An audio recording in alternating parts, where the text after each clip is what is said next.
നമസ്കാരം, നാട്ടുവർത്തമാനത്തിലേക്ക് സ്വാഗതം. സംസ്ഥാനത്ത് ഇന്നും നാളെയും ചൂട് വലിയ അളവിൽ കൂടുമെന്ന് മുന്നറിയിപ്പ്. 4 ജില്ലകളിൽ 4 ഡിഗ്രി സെൽഷ്യസ് വരെ താപനില ഉയരുമെന്ന് കാലാവസ്ഥാ നിരീക്ഷണ കേന്ദ്രം അറിയിച്ചു. തിരുവനന്തപുരം, കൊല്ലം, ആലപ്പുഴ, പാലക്കാട് ജില്ലകളിലാകും 2 മുതൽ 4 ഡിഗ്രി സെൽഷ്യസ് വരെ താപനില ഉയരുക. വയനാട് ഒഴികെയുള്ള മറ്റു ജില്ലകളിലും ഉയർന്ന താപനില ശരാശരിയിൽ നിന്നും 2 മുതൽ 3 ഡിഗ്രി സെൽഷ്യസ് വരെ കൂടിയേക്കുമെന്ന് കാലാവസ്ഥാ നിരീക്ഷണ കേന്ദ്രം അറിയിച്ചു. 2 ദിവസം ചൂട് ഇതേ നിലയിൽ തുടരുമെന്നാണ് മുന്നറിയിപ്പ്. സംസ്ഥാനത്ത് അതീവ ജാഗ്രതാ നിർദ്ദേശമുണ്ട്. സൂര്യാഘാത സൂര്യാതപ മുന്നറിയിപ്പിനൊപ്പം തുടരും. കോതമംഗലം വടാട്ടുപാറയിൽ കുടിവെള്ളക്ഷാമം രൂക്ഷമാകുന്നു. വാട്ടർ അതോറിറ്റിയുടെ മോട്ടോർ പ്രവർത്തിക്കാത്തതിനെ തുടർന്നാണ് ജലവിതരണം മുടങ്ങിയത്. കുട്ടമ്പുഴ പഞ്ചായത്തിലെ വടാട്ടുപാറയിൽ രൂക്ഷമായ കുടിവെള്ളക്ഷാമമാണ് അനുഭവപ്പെടുന്നത്. പലവൻപടിയിൽ പുഴത്തീരത്ത് സ്ഥാപിച്ചിരിക്കുന്ന വാട്ടർ അതോറിറ്റിയുടെ പമ്പ് ഹൌസിന്റെ പ്രവർത്തനം കാര്യക്ഷമമല്ലാത്തതാണ് 10,000-ഓളം വരുന്ന ജനങ്ങളുടെ കുടിവെള്ളം മുട്ടിച്ചത്. ജലവിതരണം കാര്യക്ഷമമാക്കണമെന്നാവശ്യപ്പെട്ട് കോതമംഗലം വാട്ടർ അതോറിറ്റി ഓഫീസിനു മുന്നിൽ നിരവധി സമരങ്ങൾ നടത്തിയിട്ടും ഫലമുണ്ടായില്ല. പലവൻപടിയിലെ പമ്പ് ഹൌസിൽ സ്ഥാപിച്ചിരിക്കുന്ന 2 മോട്ടോറുകളിൽ 1 കേടായിട്ട് ദിവസങ്ങൾ കഴിഞ്ഞിട്ടും പുനഃസ്ഥാപിച്ചിട്ടില്ല. കാലപ്പഴക്കം ചെന്ന ഉപകരണങ്ങൾ അറ്റകുറ്റപ്പണികൾ നടത്താത്തതുമൂലം കാര്യമായ ജലനഷ്ടം സംഭവിക്കുന്നുണ്ട്. വേനൽ കടുത്തതോടെ വെള്ളത്തിനായി നെട്ടോട്ടമോടുകയാണ് പ്രദേശവാസികൾ. ഉദ്യോഗസ്ഥന്മാരെ ഘടികാരിച്ചത് മൂലം ഇപ്പോൾ നിലവിൽ വടാട്ടുപാറ മേഖലയിലെ ജനങ്ങൾ വെള്ളം കിട്ടാതെ വിഷമിക്കുകയാണ്. 2 മോട്ടോറുകളാണ് ഇവിടെ വർക്ക് ചെയ്തുകൊണ്ടിരുന്നത്. 2 മാസങ്ങൾക്ക് മുമ്പ് ഒരു മോട്ടോർ കേടാകുകയും ആ മോട്ടോർ മെയിൻ്റനൻസിനാണെന്ന് പറഞ്ഞ് കൊണ്ടുപോയി ഇതേവരെ തിരികെ കൊണ്ടുവരാത്തൊരു സാഹചര്യമുണ്ട്.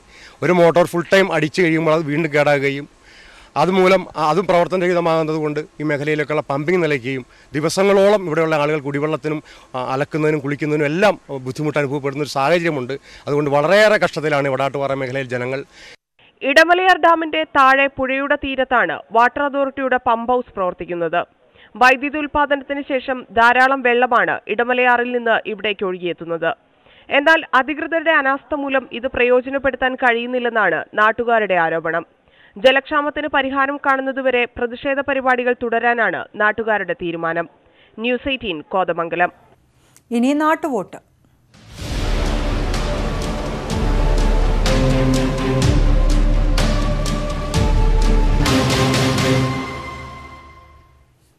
വയനാട്ടിലെ കാർഷിക മേഖലയുടെ പിന്തുണ നേടി തെരഞ്ഞെടുപ്പിൽ നേട്ടമുണ്ടാക്കാനുള്ള ഊർജിത ശ്രമത്തിലാണ് മുന്നണികൾ. കാർഷിക തകർച്ച ചർച്ചയാക്കുന്നത് ഗുണം ചെയ്യുമെന്ന പ്രതീക്ഷയിലാണ് ഇടതുപക്ഷം. എന്നാൽ പ്രകടന പത്രികയിലെ വാഗ്ദാനങ്ങൾ വോട്ടർമാരെ സ്വാധീനിക്കുമെന്ന കണക്കുകൂട്ടലിലാണ് UDF-ഉം NDA-യും.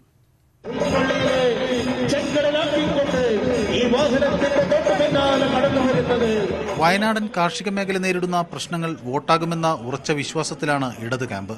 പുൽപ്പള്ളിയിൽ സംഘടിപ്പിച്ച കർഷക പാർലമെന്റും മാർച്ചും വൻ വിജയമാണെന്നാണ് വിലയിരുത്തൽ. കർഷകർക്ക് വലിയ വാഗ്ദാനങ്ങൾ നൽകിക്കൊണ്ടായിരുന്നു BJP-യും നരേന്ദ്രമോദിയും അധികാരമേറ്റത്.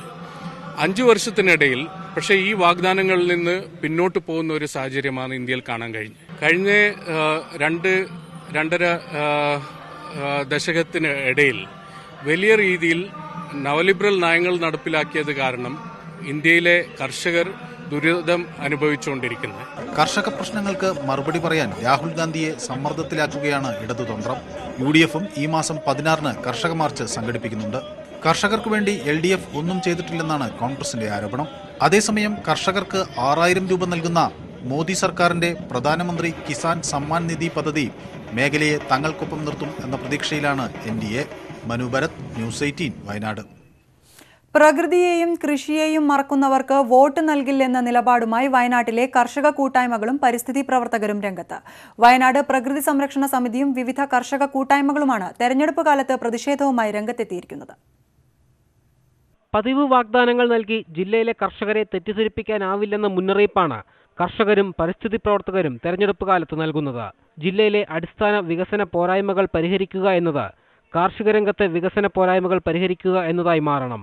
കർഷകരുടെ പ്രശ്നങ്ങൾക്ക് പ്രാമുഖ്യം നൽകുന്ന സ്ഥാനാർത്ഥികളും രാഷ്ട്രീയ പ്രസ്ഥാനങ്ങളുമാണ് ഭരണത്തിലെത്തേണ്ടതെന്ന് വയനാട് തിരുനെല്ലിയിലെ കർഷകൻ രാജേഷ് കൃഷ്ണൻ പറയുന്നു. കൃഷിയുടെ വികസനമാണ്, കൃഷിയെ ഡിപ്പെൻഡ് ചെയ്യുന്ന വ്യവസായങ്ങളാണ് വേണ്ടത്. അതിനെ ഡിപ്പെൻഡ് ചെയ്യുന്ന പോഷിപ്പിക്കുന്ന ടൂറിസമാണ് വേണ്ടത്. ആദിമവാസി ജനതയുടെയും സാധാരണക്കാരുടെയും ജനതയുടെയും വികസനമാണ്. അതല്ലാതെ ഇന്ന് ശബ്ദകോലാഹലം ഉണ്ടാക്കിക്കൊണ്ടിരിക്കുന്ന ചുരം ബദൽ റോഡ് തുടങ്ങിയിട്ടുള്ളതായ റെയിൽവേ തുടങ്ങിയിട്ടുള്ളതായ വികസനമേ അല്ല. അതാണ് ഞങ്ങൾ മുന്നോട്ട് വെക്കുന്ന പ്രശ്നം. കഴിഞ്ഞ 6 മാസത്തിനിടെ വയനാട്ടിൽ മാത്രം 6 കർഷകരാണ് ആത്മഹത്യ ചെയ്തത്. വയനാടിന് ബദൽ റോഡുകളോ റെയിൽവേ പാതയോ ടൂറിസം പദ്ധതികളോ അല്ല വേണ്ടതെന്ന് പരിസ്ഥിതി പ്രവർത്തകരും അഭിപ്രായപ്പെട്ടു. കർഷകന്റെ ആവശ്യങ്ങൾ രാഷ്ട്രീയ പാർട്ടികൾ കേൾക്കുന്ന ഏക ഒരു സമയമായിട്ടാണ് തിരഞ്ഞെടുപ്പുകളെ കർഷകർ പൊതുവെ കാണുന്നത്. ആ സമയത്ത് കർഷകന്റെ ഉന്നമനത്തിനായിട്ട് വേണ്ടത്, വയനാടിൻ്റെ കർഷകന്റെ ഉന്നമനത്തിനായിട്ട് വേണ്ടത് ബദൽ റോഡുകളും റെയിൽവേ പാളങ്ങളും പശ്ചാത്തല വികസനവും മാത്രമല്ല, ഞങ്ങളുടെ അതിജീവനത്തിന് വേണ്ടിയിട്ടുള്ള നയങ്ങൾ എന്താണെന്ന് വ്യക്തമാക്കേണ്ടതാണ്.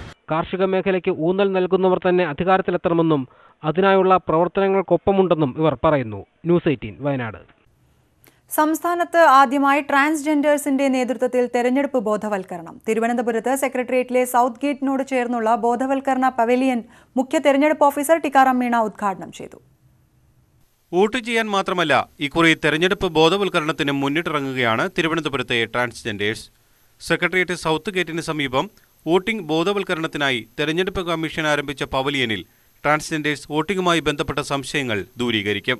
ഇവരുടെ വിശ്വാസം വർദ്ധിപ്പിക്കാനോ കൂടുതൽ ഇവരെ പ്രോത്സാഹിപ്പിക്കാനുള്ള നമ്മുടെ എല്ലാവരുടെ സഹകരണം, എല്ലാവരുടെ ഒരു മനോഭാവം, എല്ലാവരുടെ ഒരു സഹായം വേണ്ടതാണ്. ആദ്യമായി സ്വന്തം ലിംഗ പദവിയിൽ തന്നെ വോട്ട് ചെയ്യാൻ അവസരം ലഭിച്ചതിലുള്ള സന്തോഷം ട്രാൻസ്ജെൻഡേഴ്സ് മറച്ചുവെക്കുന്നില്ല. ശ്രുതി സിതാര, ശ്യാമ എസ് പ്രഭ, ഹേദി സാദിയ എന്നിവരാണ് പവലിയനിൽ ബോധവൽക്കരണ പരിപാടി നയിക്കുന്നത്. രാജ്യത്ത് ഭരണഘടന ഉറപ്പാക്കുന്ന മൗലിക അവകാശത്തോടുകൂടി ജീവിക്കാൻ വിധിക്കപ്പെട്ട ജനങ്ങളാണ് ഞങ്ങളും എന്നുള്ള പൊതുബോധം പല രീതിയിൽ കൂടെ പൊതുസമൂഹത്തിന് നൽകാൻ ഇത്തരത്തിലുള്ള സംരംഭങ്ങളിലൂടെ ഒരുപക്ഷെ സാധിക്കുന്നുണ്ട്. വോട്ടിംഗ് ദിവസം വരെ എല്ലാ ദിവസവും രാവിലെ 10 മുതൽ വൈകിട്ട് 6 മണി വരെ പവലിയൻ പ്രവർത്തിക്കും. ഇലക്ട്രോണിക് വോട്ടിംഗ് മെഷീൻ, VVPAT തുടങ്ങിയവ സംബന്ധിച്ച സംശയങ്ങൾക്കും പവലിയനെ സമീപിക്കാം. ഇത്തവണ 174 ട്രാൻസ്ജെൻഡർമാരാണ് സംസ്ഥാനത്ത് വോട്ടർ പട്ടികയിൽ ഇടം നേടിയത്. ഇതിൽ 16 പേർ NRI വോട്ടർമാരാണ്. ന്യൂസ് 18 തിരുവനന്തപുരം. ഇനി കാർഷിക കേരളം.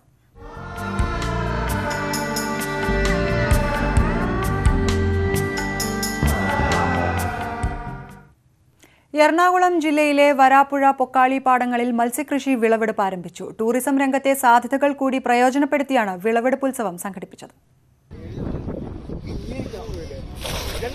വരാപ്പുഴയിലെ കടമക്കുടി, ചെരിയംതുരുത്ത് തുടങ്ങിയ മേഖലകളിലാണ് വ്യാപകമായി മത്സ്യകൃഷിയുള്ളത്.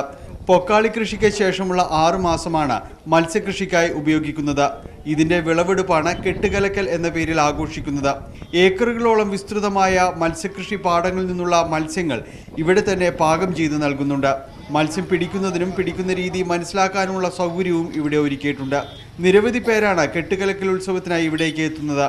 വ്യത്യസ്തമായ പരിപാടിയിൽ പങ്കെടുക്കാൻ കഴിഞ്ഞതിന്റെ സന്തോഷത്തിലായിരുന്നു ഉദ്ഘാടകനായ നടൻ സാജു നവോദയും. ഇത് എനിക്കൊരു ഇഷ്ടമാണ്. പിന്നെ ഞാനിവിടെ വന്നത് പാഷാണം ഷാജിയായിട്ടാണ്. പാഷാണം എന്ന് പറഞ്ഞാൽ ഞാൻ വിഷമം ഒന്നുമല്ല കേട്ടോ, നല്ലൊരു മനുഷ്യനാ. ഇവിടെ ഞാൻ വന്നേക്കുന്നത് സാജു നവോദയായിട്ടാണ്. അത് ഇത്രയും നല്ലൊരു പരിപാടിയല്ലേ, വെറുതെ പാഷാണം വലിച്ചു കയറ്റിയിട്ട് അത് ചമ്പാക്കണ്ട. ഓക്കെ, ഒത്തിരി സന്തോഷമായി. കോരമ്പാടം സർവീസ് സഹകരണ ബാങ്കിന്റെ നേതൃത്വത്തിലാണ് തുടർച്ചയായ 3ാം വർഷവും പരിപാടി സംഘടിപ്പിക്കുന്നത്. ഞായറാഴ്ച വരെ നീണ്ടു നിൽക്കുന്ന കെട്ടുകലക്കലും ഭക്ഷ്യമേളയും വൈകിട്ട് 4 മുതൽ രാത്രി 9 വരെയാണ് നടക്കുന്നത്. ന്യൂസ് 18 കൊച്ചി. സ്വയം തൊഴിൽ സംരംഭത്തിലൂടെ ശുദ്ധമായ വെളിച്ചെണ്ണ ഉൽപ്പാദിപ്പിച്ച് വിപണിയിലെത്തിക്കുകയാണ് രാജാക്കാട് സ്വദേശി സൗമ്യ. മായം ചേർക്കാതെ വിപണിയിലെത്തിക്കുന്ന വെളിച്ചെണ്ണയ്ക്ക് ആവശ്യക്കാരും ഏറെയാണ്. വായ്പയെടുത്താണ് 6 മാസം മുമ്പ് സൗമ്യ വെളിച്ചെണ്ണ നിർമ്മാണ യൂണിറ്റിന്റെ പ്രവർത്തനം ആരംഭിച്ചത്.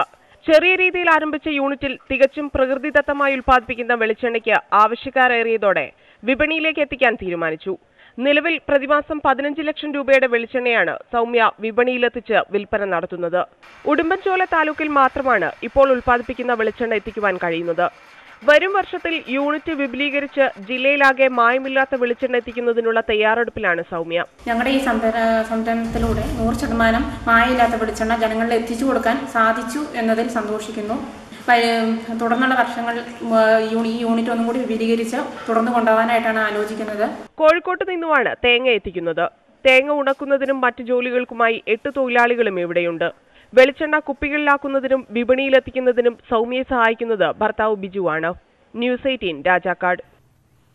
100 മേനി വിളവ് ലഭിച്ചിട്ടും ദുരിതത്തിലായി അന്തിക്കാട് കായൽക്കോളിലെ കർഷകർ. കൊയ്തുവച്ച നെല്ലിന് കാവലിരിക്കാൻ തുടങ്ങിയിട്ട് ഒരാഴ്ച പിന്നിട്ടു. ഉമവിത്താണ് ഇവിടെ കൃഷി ഇറക്കിയിരുന്നത്. പതിവിൽ കവിഞ്ഞ വിളവാണ് ഇത്തവണ കർഷകർക്ക് ലഭിച്ചത്. എന്നാൽ കൊയ്തുവെച്ച നെല്ല് സൂക്ഷിക്കാനാണിവർ പാടുപെടുന്നത്. സപ്ലൈകോ അധികൃതരാണ് സ്വകാര്യ മില്ലുകാർ വഴി പാടശേഖരങ്ങളിൽ നിന്ന് നെല്ല് ശേഖരിക്കുന്നത്. കരാറെടുത്ത സ്വകാര്യ മില്ലുകാരുടെ വാഹനമെത്തി നെല്ല് കൊണ്ടുപോകാത്തതിനാൽ കൊടും ചൂടിലും നെല്ലിന് കാവലിരിക്കുകയാണ് കർഷകർ.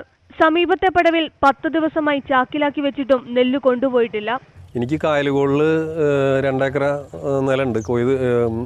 കൊയ്ത്ത് കഴിഞ്ഞിട്ട് ഇപ്പോൾ ഏകദേശം തിങ്കളാഴ്ച എൻ്റെ കൊയ്തായാലും മുമ്പ് കൊയ്ത ആൾക്കാരെയും നെല്ല് ഇവിടെ ഇരിക്കുന്നുണ്ട്. അത് എല്ലാതും കയറ്റി പോയതിന് ശേഷം നമ്മളെ ഉത്തരവാദിത്തം അവസാനിക്കുള്ളൂ. അതുവരെ കൃഷിക്കാർ ഇതിൻ്റെ പിറകിൽ നിന്നിട്ട് ടർപ്പാളിട്ട് മൂടി കാലവർഷം ഇനിയിപ്പോൾ വേനൽമഴ വരാൻ എപ്പോഴാണ് വരിക നമുക്കറിയില്ല. അപ്പോൾ ഇതിൻ്റെ പിറകിൽ തന്നെ ആൾക്കാർ മെനക്കെട്ടിരിക്കുകയാണ്. ഒരു 10 ദിവസം ആയ നെല്ല് പോലും ഇവിടെ കയറ്റി പോയില്ല. അപ്പോൾ മില്ലുകാർ പാടശേഖരം പറയുന്നതെന്ന് വെച്ചാൽ മില്ലുകാർ വണ്ടി അയക്കുന്നില്ല എന്നാണ് പറയുന്നത്. 4 വണ്ടിയാണ് അയക്കുന്നത്. അങ്ങനെ വണ്ടി വരാത്ത കുറ്റങ്ങളാണ് അവർ മെയിനായിട്ട് പറയുന്നത്. അപ്രതീക്ഷിതമായി എത്തുന്ന മഴയും കർഷകർക്ക് ഭയമുണ്ട്. ടർപോളിൻ ഷീറ്റ് വാടകയ്ക്കെടുത്ത് നെൽച്ചാക്കുകൾ മൂടിയിട്ടിരിക്കുകയാണ് പലരും. ഇതിനായി അധിക ചിലവും വേണ്ടിവരുന്നുണ്ട്. പാടശേഖര സമിതി കർഷകരുടെ പ്രശ്നങ്ങളിൽ സജീവമായി ഇടപെടണമെന്നാണ് ഇവരുടെ ആവശ്യം. ന്യൂസ് 18 അന്തിക്കാട്. കോതമംഗലത്ത് എന്റെ നാട് ജനകീയ കൂട്ടായ്മയുടെ വിഷു ഈസ്റ്റർ വിപണി ആരംഭിച്ചു. ഈ മാസം 20 വരെ ഫെസ്റ്റിവൽ മാർക്കറ്റ് പ്രവർത്തിക്കും. ഗുണമേന്മയുള്ള സാധനങ്ങൾ വിലക്കുറവിൽ ജനങ്ങളിലേക്ക് എത്തിക്കുക എന്ന ലക്ഷ്യത്തോടെയാണ് എന്റെ നാട് ജനകീയ കൂട്ടായ്മ വിഷു ഈസ്റ്റർ ഫെസ്റ്റിവൽ മാർക്കറ്റ് ആരംഭിച്ചത്. ചെയർമാൻ ഷിബു തെക്കുംപുറം ഉദ്ഘാടനം നിർവഹിച്ചു. നിത്യോപയോഗ സാധനങ്ങൾ വൻ വിലക്കുറവിൽ ലഭ്യമാകും. സാധാരണക്കാർക്ക് ഉത്സവ നാളുകൾ ആഘോഷപൂർണ്ണമാകണമെന്ന് ചെയർമാൻ ഷിബു തെക്കുംപുറം പറഞ്ഞു. സാധാരണക്കാരായ ആളുകൾക്ക് വലിയ ആശ്വാസമായി ഈ മാർക്കറ്റ് മാറും എന്ന് മാത്രമല്ല, കേരളത്തിൽ ഇന്ന് ഏറ്റവും കൂടുതൽ വിലക്കുറവിൽ നിത്യോപയോഗ സാധനങ്ങൾ ലഭിക്കുന്ന ഇടമാണ് എൻ്റെ നാട് ജനകീയ കൂട്ടായ്മയുടെ ഭക്ഷ്യസുരക്ഷാ മാർക്കറ്റ്. മുഴുവൻ സാധനങ്ങളും ആളുകൾക്ക് സബ്സിഡി ഇനത്തിലാണ് നമ്മൾ വിതരണം ചെയ്യുന്നത്. ഈ മാസം 11 ആരംഭിച്ച ഫെസ്റ്റിവൽ മാർക്കറ്റ് 20 വരെ പ്രവർത്തിക്കും. രാവിലെ 8:30 മുതൽ രാത്രി 8:30 വരെയാണ് മാർക്കറ്റ് തുറന്നു പ്രവർത്തിക്കുക. ന്യൂസ് 18 കോതമംഗലം. വടക്കൻ കേരളത്തിൽ വിഷുക്കണി ഒരുക്കുന്നതിൽ ഒഴിച്ചുകൂടാനാകാത്തതാണ് നീലേശ്വരം എരിക്കുളത്തെ മൺപാത്രങ്ങൾ. ആചാരത്തിനൊപ്പം പരമ്പരാഗത തൊഴിൽ മേഖലയുടെ അടയാളപ്പെടുത്തൽ കൂടിയാണിത്.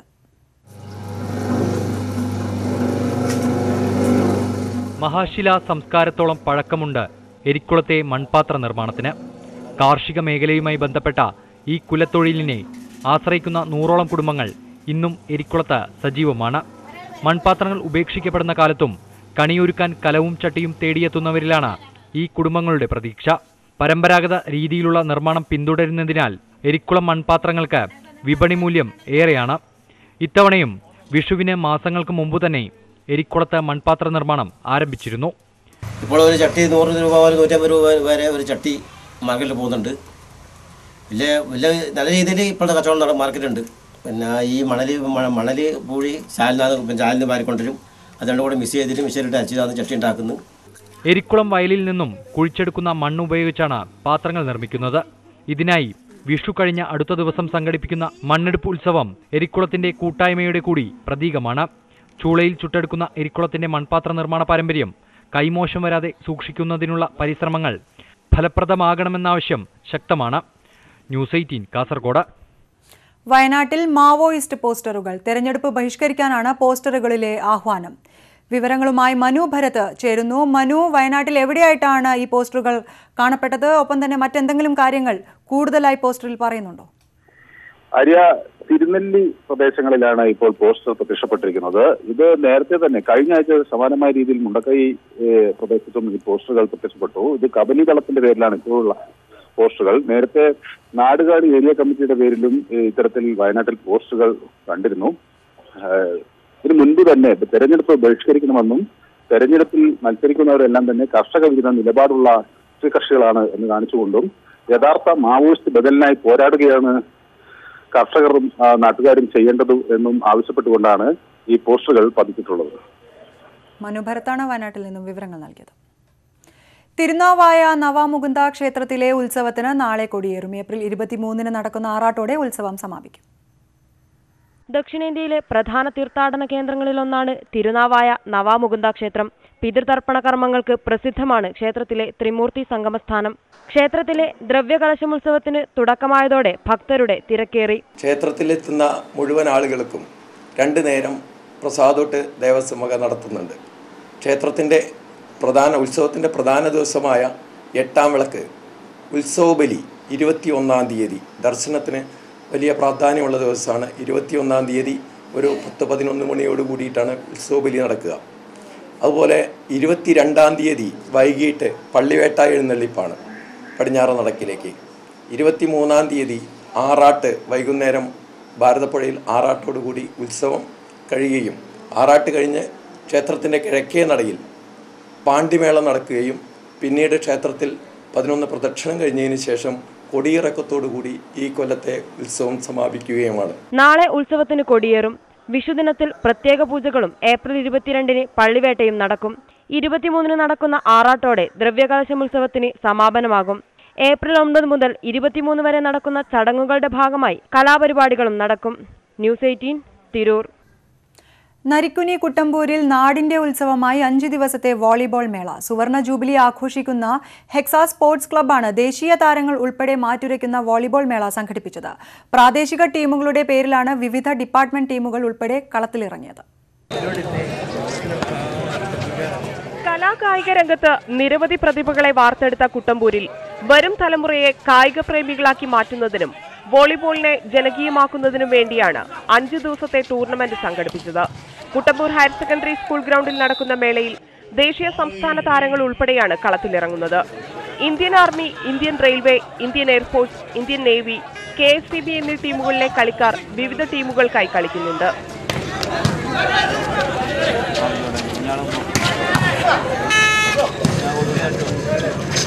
പ്രാദേശിക ടീമുകൾക്കും യൂത്ത് ടീമുകൾക്കുമായി പ്രത്യേക മത്സരവും നടക്കുന്നുണ്ട്. കളിയിൽ നിന്ന് ലഭിക്കുന്ന വരുമാനം ഉപയോഗിച്ച് ക്ലബിന് സ്വന്തമായി കളിസ്ഥലം വാങ്ങുകയാണ് ലക്ഷ്യമെന്ന് ക്ലബ് പ്രസിഡന്റും നാഷണൽ റഫറിയുമായ KK മുസ്തഫ പറഞ്ഞു. 100ഓളം ചെറുപ്പക്കാരുടെ മെമ്പർമാരായിട്ടുള്ള ഈ ക്ലബ്ബാണ് ഇത് സംഘടിപ്പിക്കുന്നത്. 6ഓളം സംസ്ഥാന തലത്തിലുള്ള വിവിധ ടീമുകളാണ്, ഡിപ്പാർട്ട്മെന്റ് ടീമുകൾ തന്നെയാണ് ഈ മത്സരത്തിൽ പങ്കെടുക്കുന്നത്. ന്യൂസ് 18 നരിക്കുനി. വാർത്തകളിലേക്ക്. കോന്നി KSRTC ബസ് സ്റ്റാൻഡിന്റെ നിർമ്മാണം പൂർത്തിയാക്കി തുറന്നു കൊടുക്കണമെന്നുള്ള ആവശ്യം ശക്തമാകുന്നു. 2013-ൽ നിർമ്മാണം ആരംഭിച്ച ബസ് സ്റ്റാൻഡിന്റെ സ്ഥലമേറ്റെടുപ്പ് ഉൾപ്പെടെയുള്ള നടപടികൾ പഞ്ചായത്ത് പൂർത്തിയാക്കാത്തതാണ് ബസ് സ്റ്റാൻഡ് നിർമ്മാണം വൈകാൻ കാരണം. കോന്നി പഞ്ചായത്ത് വിട്ടു നൽകിയ 2.5 ഏക്കർ സ്ഥലത്താണ് 2013-ൽ KSRTC ബസ് സ്റ്റാൻഡ് നിർമ്മാണം ആരംഭിച്ചത്. 3 കോടി മുതൽ മുടക്കിൽ നിർമ്മിക്കുന്ന ബസ് സ്റ്റാൻഡിന് ആവശ്യമായ സ്ഥലം പഞ്ചായത്ത് ഏറ്റെടുത്ത് നൽകുന്നതിലുള്ള കാലതാമസമാണ് ഇപ്പോൾ നിർമ്മാണ പ്രവർത്തനങ്ങൾ തടസ്സപ്പെടാൻ കാരണം. ബസ് സ്റ്റാൻഡിന്റെയും ഗ്യാരേജിന്റെയും പണികൾ പൂർത്തിയായെങ്കിലും ബാക്കിയുള്ള ജോലികൾ മാസങ്ങളായി തടസ്സപ്പെട്ടിരിക്കുകയാണ്. കോന്നി ഗ്രാമപഞ്ചായത്ത് 2 ഏക്കറിൽ പരം സ്ഥലം KSRTCക്ക് വിട്ടുകൊടുത്തെങ്കിലും കഴിഞ്ഞ 4 വർഷമായി ഉടൻ തന്നെ ആരംഭിക്കുമെന്ന് പറഞ്ഞ KSRTC ബസ് സ്റ്റാൻഡ് നാളിതുവരെ പ്രവർത്തനം ആരംഭിച്ചിട്ടില്ല. കോടികൾ വിലമതിക്കുന്ന സ്ഥലമാണ് അനാഥമായി കിടക്കുന്നത്. ഇത് KSRTC ഒന്നിൽ പ്രവർത്തനം ആരംഭിക്കുകയോ അതല്ലാന്നുണ്ടെങ്കിൽ ഈ സ്ഥലം തിരികെ പഞ്ചായത്തിന് വിട്ടുകൊടുക്കുകയോ ചെയ്തു കഴിഞ്ഞാൽ കോന്നിയിലേക്ക് വരാൻ ഉദ്ദേശിക്കുന്ന നിരവധി സ്ഥാപനങ്ങൾ ഈ സ്ഥലത്ത് ആരംഭിക്കുവാൻ പഞ്ചായത്തിനെ കൊണ്ട് സാധിക്കുന്നതാണ്. നിർമ്മാണം നിലച്ചതോടെ കോടികൾ മുടക്കി നിർമ്മിച്ച ബസ് സ്റ്റാൻഡും പരിസര പ്രദേശവും കാടുമൂടിയ നിലയിലാണ്. ബസ്സുകൾ പാർക്ക് ചെയ്യുന്നതിനുള്ള തറ നിരപ്പാക്കൽ, ടാറിംഗ് ജോലികൾ എന്നിവയും പൂർത്തിയാക്കാനുണ്ട്. നിലവിൽ കോന്നി KSRTC ഓപ്പറേറ്റിംഗ് സെന്റർ പ്രവർത്തിക്കുന്നത് പഞ്ചായത്തിന്റെ തന്നെ ബസ് സ്റ്റാൻഡിലാണ്. എന്നാൽ ഇവിടെ മതിയായ സ്ഥല സൗകര്യമില്ലാത്തതിനാൽ യാത്രക്കാരും ജീവനക്കാരും ഏറെ ബുദ്ധിമുട്ടാണ് അനുഭവിക്കുന്നത്. മലയോര നിവാസികളുടെ ഒരു സ്വപ്നമായിരുന്നു ഈ ബസ് സ്റ്റാൻഡ് എന്ന് പറയുന്നത്. ഇതിൻ്റെ പണി എത്രയും പെട്ടെന്ന് പൂർത്തീകരിച്ച് ഇത് യോഗ്യമാക്കി കഴിഞ്ഞാൽ യാത്രക്കാർക്ക് എന്തുമാത്രം ബുദ്ധിമുട്ട് ഒഴിവാകുമെന്നറിയാം. അതിനുള്ള ക്രമീകരണം ചെയ്താൽ ഏറ്റവും നല്ലതായിരിക്കുമെന്നാണ് എനിക്ക് പറയാനുള്ളത്, നാട്ടുകാരെന്ന നിലയ്ക്ക്.